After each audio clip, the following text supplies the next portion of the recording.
Now, effective Wing Chun counterattacks. On this first scenario, let's say we're dealing with someone who's just basically setting you up with the first hand. Once you get that point of reference right here, that you can use it as a setup. Now, if I want to finish my combination with a kick, basically to that lead leg, to the knee, when he comes in high, I can already set it up, right? Because with the first one, I'm just getting that distance, right? Now, when he comes in with a second, I'm moving out of the line of attack, and then I can counterattack. So basically, I go one, I go two, boom, boom. I go one, I go two, right? It's a very effective counterattack. Now, when you practice this, I highly recommend first have your training partner just stand with that lead leg, okay? So then you want to make sure that you got the right distance. When you execute the kick, you want to make sure that you're linking the kick with your punch. From here, it has to be connected. You don't want to go one and then two, because the moment you do that, he's already punching with that other hand. So you'll just trade punches. Now, when working on this, you can also use it against someone attacking you, maybe with a kick-punch combination. So in this scenario, Sean is feeding me a kick. So when he comes in with a kick, boom, I can stop and then I can counterattack.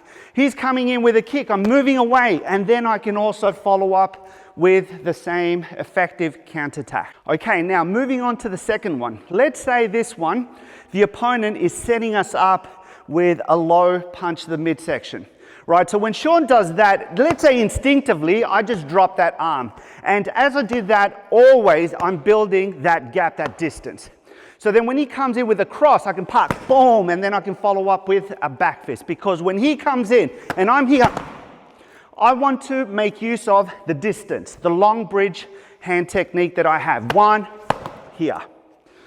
Once you build the confidence and you know you can easily reach the target with that back fist, you can follow up with a thrusting punch. So he comes in low, boom, bah, here.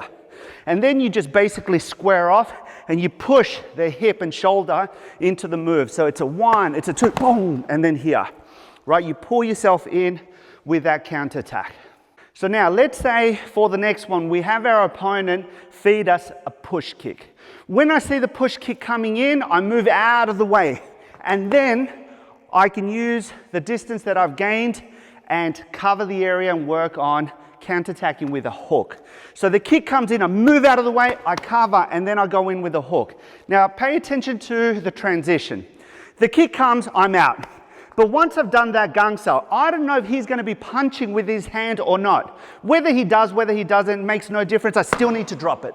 Once I drop, this area is open, boom, that's where I can go in with my hook. And even if he's attacking and I cover this one, even if he decides to punch, he's punching with that hand, I still have the distance to cover and counter. Right? That's the beauty of using this long bridge gap that you've built to your advantage. Sean comes at me again, it's a one, I cover, boom, and then you just go in with that hook. Can you follow up from that position? 100%. And don't forget, you need to practice both sides and you need to learn to flow. You need to have your training partner feed you randomly so that way you can get a good feel on how you're reacting with these effective counterattack movements. Guys, if you haven't watched my previous video, I'll make sure to post a card up here so that way you can check it out. And don't forget, go to my online university and grab that free Wing Chun course so you can take your Wing Chun to the next level. Guys, thanks so much. I'll see you in the next one.